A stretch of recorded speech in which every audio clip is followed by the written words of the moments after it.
Okay, everybody. Now we're ready to go ahead and start with the 7th house.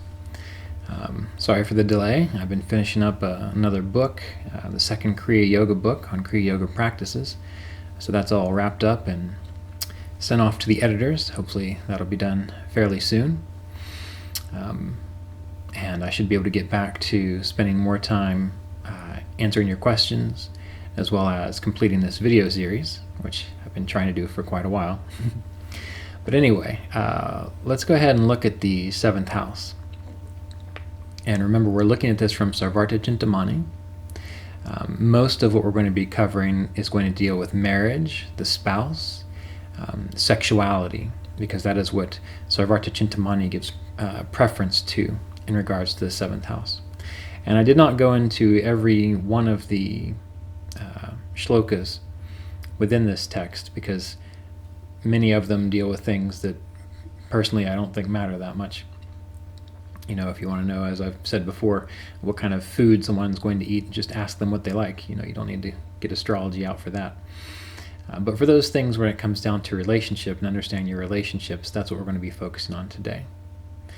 Now, again, as you study these principles, you have to remember to think them through, because the more you think about what we discuss, the easier it's going to be for you to understand astrology as a whole.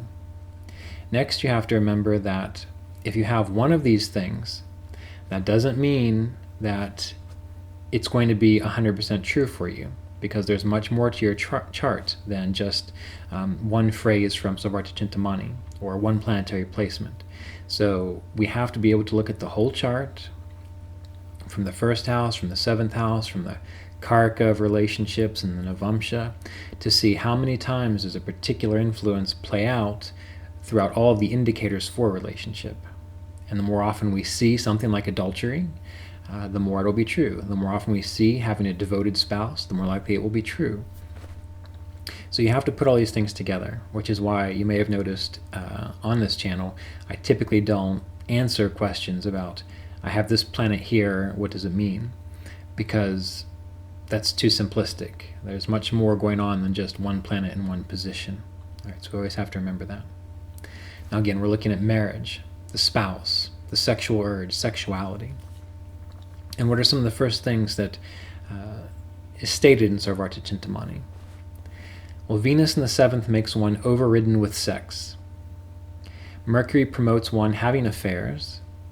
Jupiter gives a secure marriage partner. Saturn gives affairs with bad partners. And the Lord of the 7th as a benefic, this can give a good spouse. These are some general principles that we see. And we need to think about this. Why is this so? Venus in the 7th makes one overridden with sex.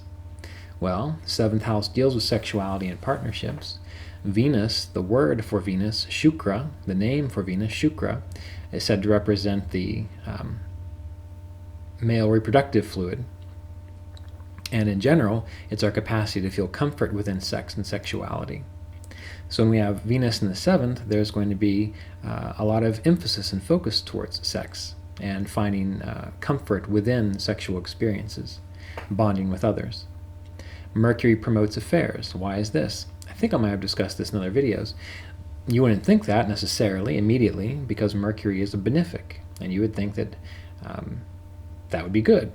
But why does Mercury create affairs? Well, we have to remember that Mercury and Venus are both Rajasic planets. And Rajasic planets like to make things happen. Rajasic influences get bored easy. So anytime we have Mercury in the 7th house, that can make a person prone to affairs, because the person just really enjoys getting to know other people in that way. They'll also have a lot of friends probably too.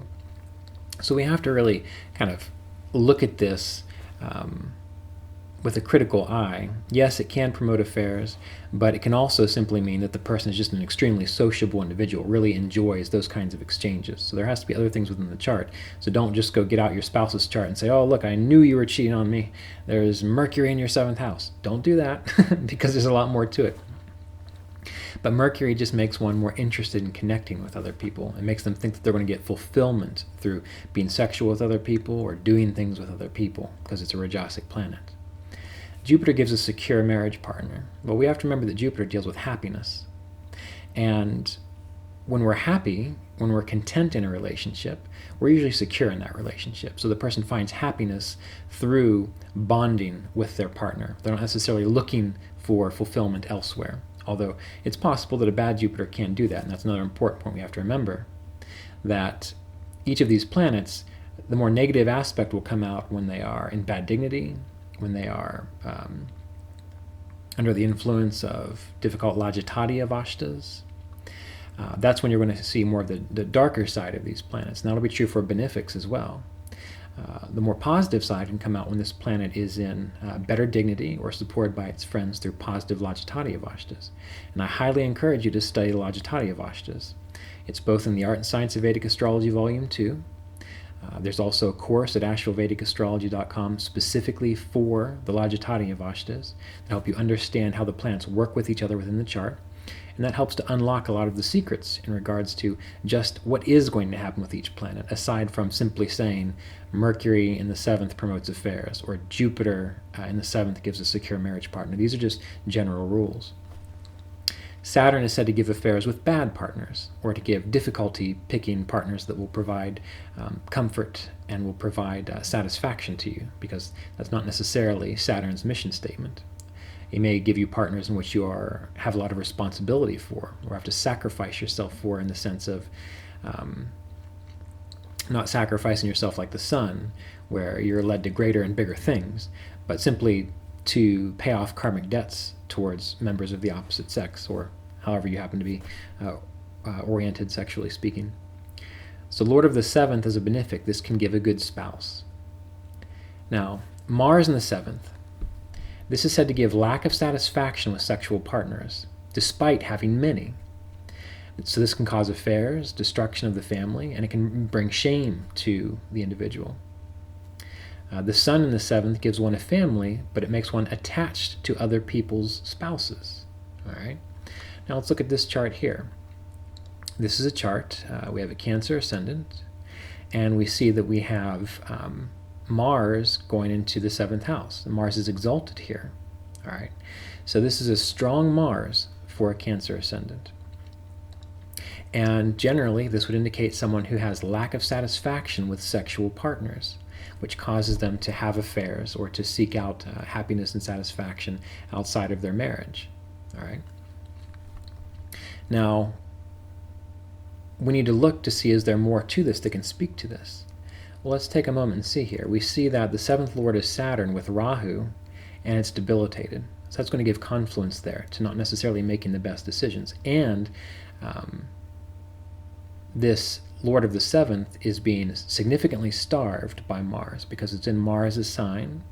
Mars is powerful, exalted, starved, causing this Aries sign to be much stronger, which starves that Saturn, because Mars is an enemy towards Saturn. So that'll give more difficulty to the spouse. And really what happens is this person did suffer from issues with their spouse as well, but they caused a lot of the suffering towards their spouse. We can also see that Venus is debilitated here. Venus is natural karaka of relationship. We see that Venus is debilitated with Jupiter, so that's going to help. But anytime Venus is debilitated, that's going to show one having difficulty really finding fulfillment within a relationship, or making choices that lead to higher fulfillment within a relationship.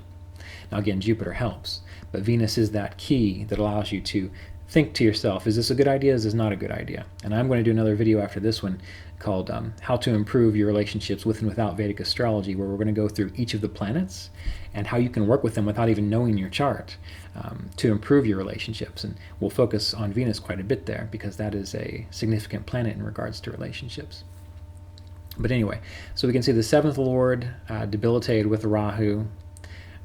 We can see Mars exalted in the 7th. Now, the fact that Mars is exalted, that is going to help because the dignity is good.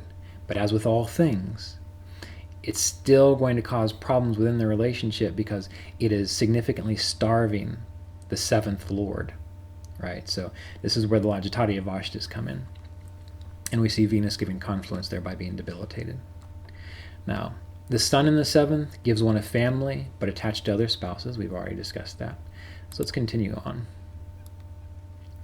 So if we have the 2nd, the 7th, and the 6th, So the Lord of the 2nd, the 7th, and the 6th with Venus in the ascendant and aspected by malefics. This makes one attached to questionable morality. So the Lord of the 2nd, the 7th, and the 6th with Venus in the ascendant, aspected by malefics. This gives one questionable morals. Okay? Now this will not be so if benefics aspect these planets. And really I would probably like to see benefics Rashi aspecting that 7th house. The lords of the 6th and 1st, located with malefics, also give questionable morality and attachment to other people's spouses. So the lords of the 6th and 1st, located with malefics, also gives questionable morality and attached to other spouses. And you're going to find this in a lot of people's charts. Actually, you're going to find a lot of these difficult combinations in people's charts, which is why, again, you have to see it stacking up. You have to see how they come out repeatedly. So be cautious before you make any major judgments based on one particular combination at a time. There has to be multiple ones. And we also have to remember that we're talking about dashas here within this series, timing of events. And so when those planets that we just discussed get activated by dasha, or there's a particular transit that would cause the similar issue, that's when you need to watch for these kinds of things to occur. All right. So, for example, if you happen to know what the 2nd, 7th, and 6th house lord is, and you see someone's in a Venus dasha, and they're running the Vimshottari dasha of their ascendant lord, of Venus, of the 2nd lord, of the 6th lord, of the 7th lord. Hopefully I didn't repeat myself there. So 2nd, 7th, 6th, Venus, and the ascendant. So you get all 5 levels running. Well, that could be a time where questionable morality might be something to watch out for yourself and for others. And oftentimes when I work with individuals, they'll ask me questions about their relationships, and I'll see things like this, and I'll say, we're all human, and human nature still has some animal tendencies, so you might want to be careful if you find yourself in situations where your morality could be put into question, because you'll be in a period where that's more likely to happen. And the trouble with karma, the trouble with all these experiences that we have, is that when we get into a astrological time period that is conducive to a particular experience, we kind of think that's the right thing to do. Meaning, in other dashas and other time periods, that might be something that we just really wouldn't do at all. We don't really think about it. It's not an issue. But we get in that dasha where our morality is going to be questionable, whether it's in relationships or business or otherwise. It's at that point in time where your mind kind of twists a little bit, and you think, oh, well, this is okay. This is just part of life, right? We're all human. So this is one of the reasons why astrology can be very helpful in relationships, because hopefully if you do have a good relationship and you do happen to go into one of these periods, it'll allow you to be more cautious for yourself, to not make choices that you'll regret later, And it's hard to resist. I've worked with many people recently where this situation has come up, and some of them were able to say, yes, I got into that particular situation and it was difficult, but I remembered what you said and I made it through. And other people wrote to me and said, I remember what you said about, possible difficulty within relationships based on my personal choices. And I just thought I was doing the right thing. I thought it was love, I thought it was important to explore this. And you were kind of right. I shouldn't have done that. So again, this is not to judge anyone. This is just to keep in mind, how human nature is, and that we can sometimes see it playing out astrologically. All right.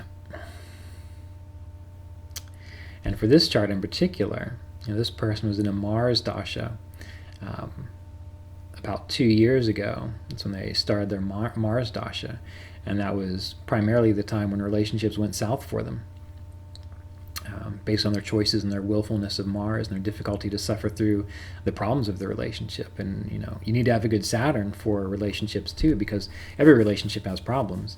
And if you can't bear the burden of it, if you can't suffer through it, well, then you're going to bail the second things start to go wrong. But Saturns like this that are kind of difficult, it just makes it hard to really face those things. So oftentimes it does require a person to get some sort of counseling, or to find ways to make up for the sense of deficiency they might have in their capacity to have a successful relationship. So we can't always forget that. Okay, so continuing on. So the lords of the 5th and 9th, along with the lords of the 7th, located in the 6th, 8th, or 12th houses, and without association of benefics by conjunction or aspect, one does not get progeny even with many spouses. One does not get children even with many spouses. And so we can think that through. The lords of the 5th and the 9th. 5th are our children, 9th are our grandchildren, along with the lord of the 7th. So these three planets, 5th, 9th, and 7th, located in the 6th, the 8th, or the 12th. This gives difficulty having children, especially when there's no benefic conjunction or being happy with one's children. And why is that? Because as we see here, 1, 2, 3, 4, 5, the 5th, as I mentioned, deals with children, the creative capacity you have. The 7th deals with sexuality, and you need to have that in order to have children.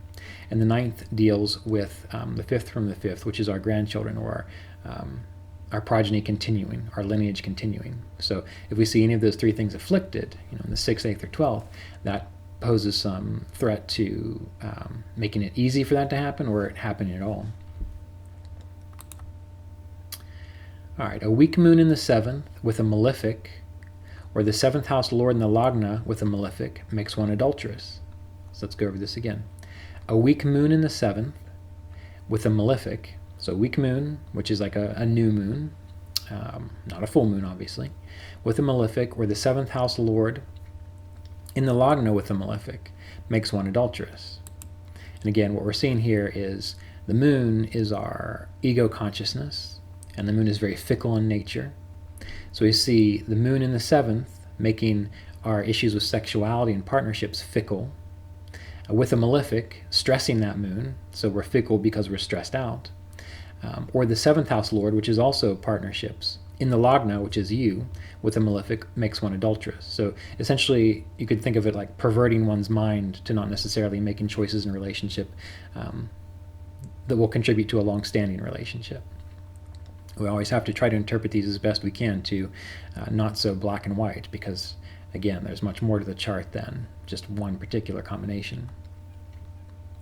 And I do want to remind you that there are many other combinations that I'm not going over, but they are at AshevilleVedicAstrology.com under the blog post for this particular video.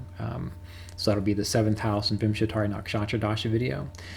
Because we don't have time to go through them all, you'd get bored if you haven't already, and turn the video off. So you can go and you can review many of these that are written out that I'm not going over on the video today. All right, so the Lord of the 7th, strong by being exalted, or by being retrograde, or well supported in other waves, gives one many spouses. This is also the case when Venus is well placed in the ascendant. Again, we have to bring this up to modern time period. The Lord of the 7th, strong by being exalted. So that makes sense. The Lord of the 7th exalted, that makes relationships have an exalted power to them. Or retrograde, why does that make it strong? Well, you can see my other video on retrograde status. But anytime a planet's retrograde, the Lord of that house, whatever house it rules, a retrograde planet's closer to the Earth than at other times. And that makes the more concrete physical aspects of that planet more likely to occur for you. So like a retrograde Jupiter can increase your wealth or capacity to have children. Retrograde 7th Lord, or Venus, can increase your capacity to bond with someone else. Or well supported in other ways, such as Lajatani Vashtas. This can give many spouses. Well, all right, back in the olden days when people seemed to have multiple spouses, this would make sense. But what does it mean today? Well, we have to remember that traditionally, you were considered married to someone after you had sex with them. So you didn't necessarily have to have gone through all the vows. You read some of these books where it talks about, in this sage saw this girl and, married her right then. Well, it doesn't necessarily mean that, they got the priest over and they, had the Eucharist or whatever you call it, and the blood of Christ, and they had the rings and all the vows. It doesn't mean that at all. It means that they made it, essentially. And at that point in time, once you did that, you were considered to be married. And it's kind of fascinating because it's been found that women who have unprotected sex, I forget what the percentage was, it was rather high, but many years later, whoever the woman who had unprotected sex with, they would find the genetic material from that partner in their bloodstream. So think about that. So you're sharing genetic material whether you have children or not, if it's unprotected sex. And how else are you considered to be bonded or paired with someone? Well, energetically, you essentially fuse yourself to someone after you have sex with them in that regard, unless you go through means to, energetically or psychically remove yourself. So marriage and bonding comes after you have sex, unprotected sex, essentially, energetically as well as physically. People have found by testing the blood of women years later, and see if their partner's DNA is still in there. But anyway, point being, this can make a person have a lot of sexual partners. So in our day and age, you want to look at it that way, a lot of sexual partners. Maybe if you're Mormon, you're going to have a lot of spouses. I don't know if they still do that. But when it says the Lord of the seventh strong by being exalted, retrograde, or well supported in other ways, this gives one many spouses. This is also the case when Venus is well placed in the ascendant. And why is that? We have to remember the principles we've gone over consistently. When something is in the ascendant, that brings it to you. You are the ascendant. That's your body. So having Venus in the ascendant, Lord of the seventh in the ascendant, that brings spouses, people of the opposite sex, or partnerships to you. That's part of your life path. You have the Lord of the fourth or Mars in the ascendant, could be property, vehicles. So any planet that goes into the ascendant, whatever it's a natural karaka for and whatever it rules, that will make it more likely to come into your life or to be a strong part of your path in life. Now, another principle we want to consider, future spouses. So for example, in this chart we have here, this person's been married twice, I think. Yes, twice. So some people, maybe it's 3 times. I'll have to go back and double check that. But some people have these ideas of, the third from the seventh will represent the next spouse, because that's like the younger sibling of the first marriage, right? Because the third house from anything is like the younger sibling of that. There are all kinds of rules about, what's my second wife going to be like, or my third husband, or whatever it might be. And I found that really what gives us good information isn't following those kinds of rules, because if you think about them, they're just kind of, they don't make a whole lot of sense. I mean, they can, but on a very superficial level. But here's something that makes a heck of a lot more sense, and this is not in Sarvarta Chintamani, that your second spouse, or your third spouse, or your fourth spouse, it's not going to be based on another house within your chart. It's going to be based on the dasha that you're in when you develop that next marriage or next relationship. So think about that. Yes, there are going to be patterns to your relationships, which is why oftentimes what people find is that they get married or in a relationship with someone and they always seem to attract the same kind of issues, the same kind of problems, or the same kind of people. That's because your 7th house and your 9th house doesn't really change a whole lot. But the dasha does, and when a dasha is running, that's activating a different aspect of your chart. So for example, in this person's life, when their first marriage went south was during their moon dasha. All right, so here we have the moon in the 8th from the 7th. We also know that Mars is in the 6th from the moon. We see that from Venus, the karaka of marriage and relationships in general, we have Saturn in the 8th from Venus, and that hurts it a bit too. So there are multiple things here that we can look at. And so for this particular person, if I want to know about their first marriage, what I'm going to be looking at is what's going on with the moon. What's going on from this 7th house when the moon dasha is running. That's going to give some indications in regards to the spouse during that time. When they went to the Mars cycle, which happened a few years ago, well then the relationship with spouse will now be based on Mars's position from the 7th house, what it rules from the 7th, based on its position from the 9th house, its position from the ascendant. So when it comes to understanding marriage, consider not that you're looking for a particular house or other planet within the chart to tell you what the second or third marriage is going to be like. Consider, what is the dasha a person is in. That's why long-term relationships go through multiple incarnations. A person can be married for 50 years, and during the moon cycle, which is a 10-year period, the relationship has this particular quality. During the Mars cycle, it's going to have a different quality. During the Rahu cycle, it's going to have a different quality. So that's why even marriages go through, the same marriage goes through multiple incarnations. So essentially, a person's typically going to find themselves in the kind of relationship they're meant to be in based on their dasha, not necessarily based on another point from the chart. Hopefully this is clear. So keep that in mind. When it comes to relationships, you want to look at the Rashi chart, the positions of the planets running from the 7th, from the 9th. You also want to look at the Navamsha. For example, in this person's chart, well, Mars is exalted in the Navamsha as well as being exalted in the Rashi chart, so that's going to have a particular influence. The moon goes into its own sign in the Navamsha. Saturn is with Ketu and Venus. So being in a Saturn Ketu Venus period is going to be much different than being in, say, a Moon Mars period for this person in regards to relationships, their capacity for fulfillment in relationships. And whoever you're with, that's what you're going to experience. So that's why I'm often cautious to recommend people to change their relationships without thinking long and hard about it, or unless there's some significant abuse or disrespect within the relationship, because more than likely you're just going to get together with someone new who is going to reflect to you the karma that your birth chart says you're meant to go through at that time. All right, so we have to keep this in mind. All right, we'll go a little bit further. I don't want to take up all your time today. And again, you can go to astralvedicastrology.com and go to the blog post that deals with the 7th house and the Nakshatra Dashas course to get the rest of these principles to review. But let's continue on.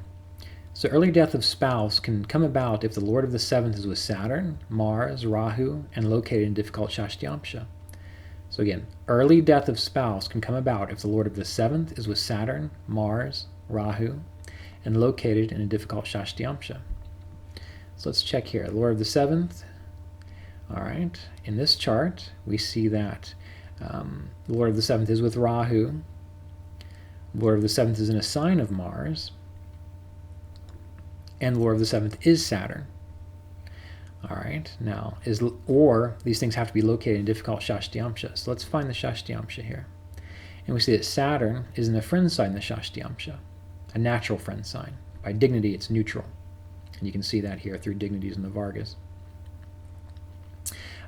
So we do have the Lord of the 7th showing loss of spouse.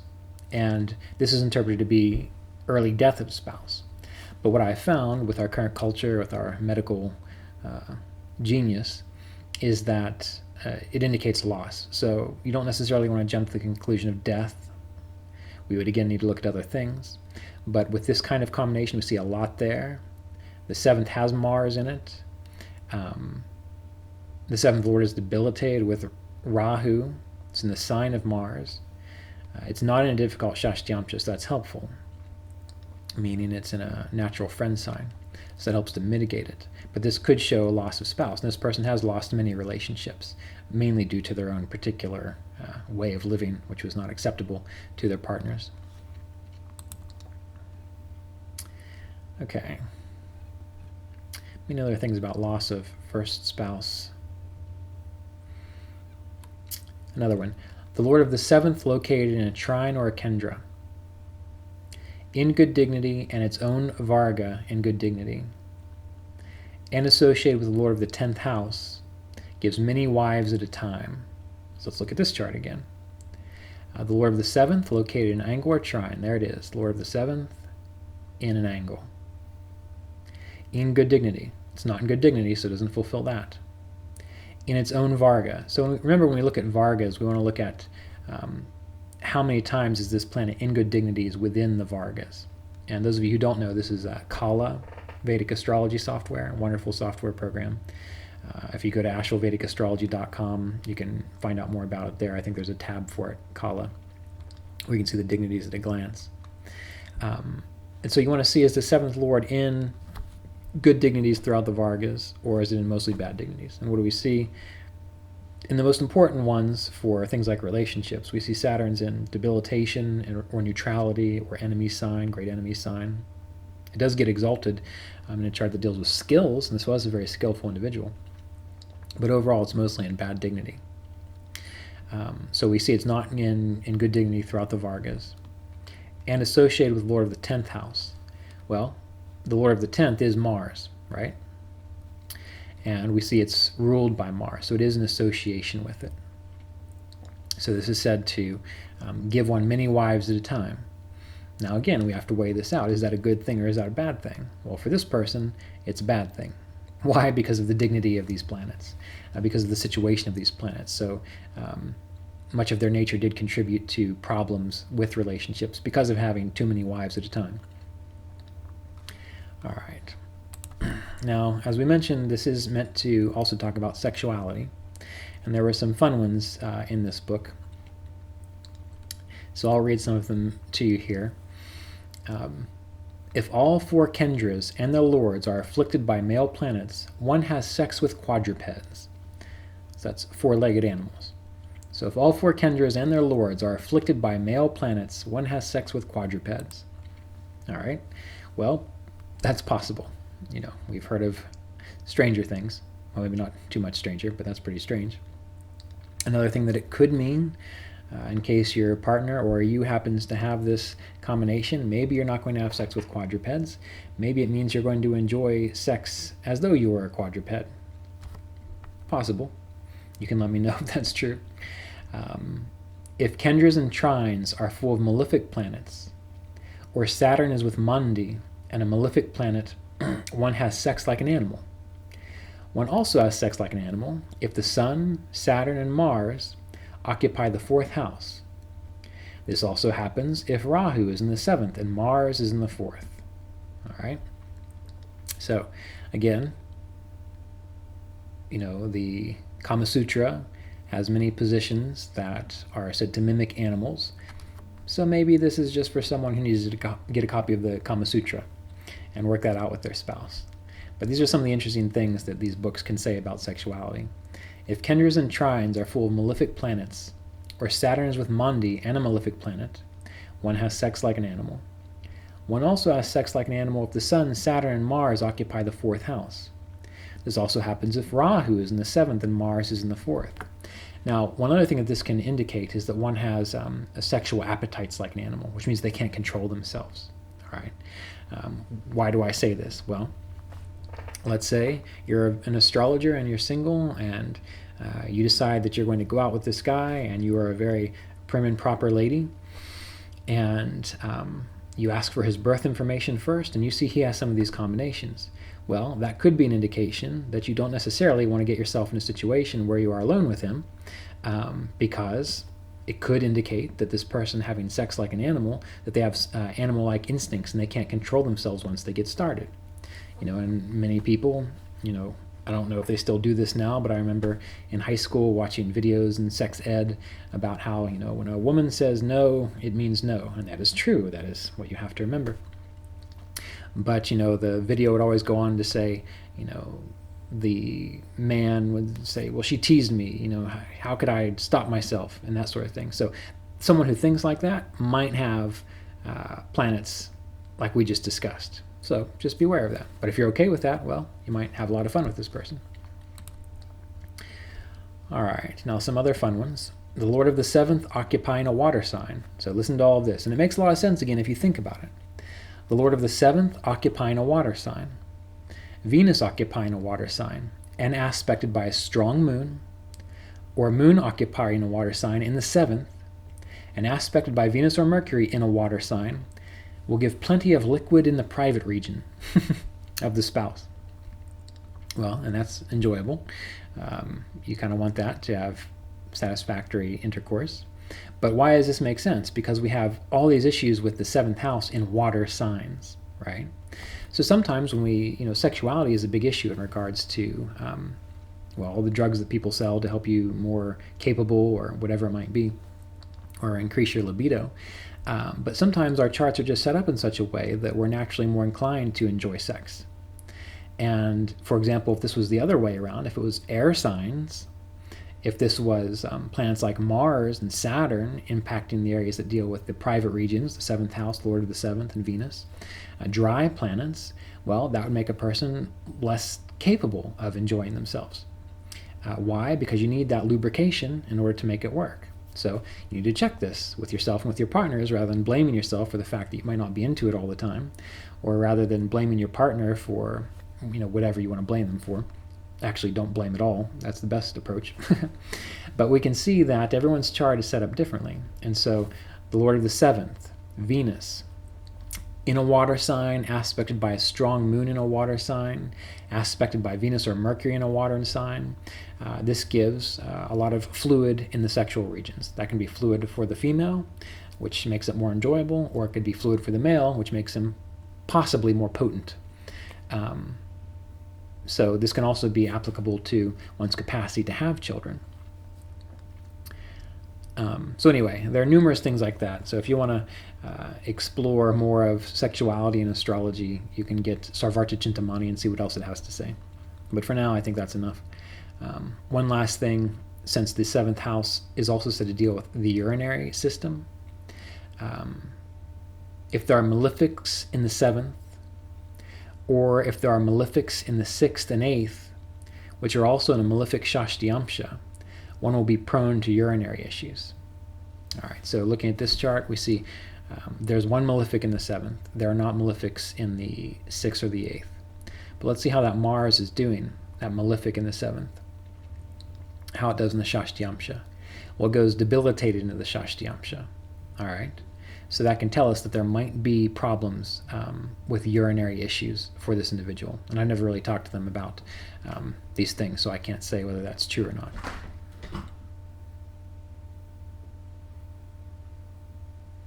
So we'll go ahead and conclude here for today, and check AshevilleVedicAstrology.com for more information on the seventh house. Thanks.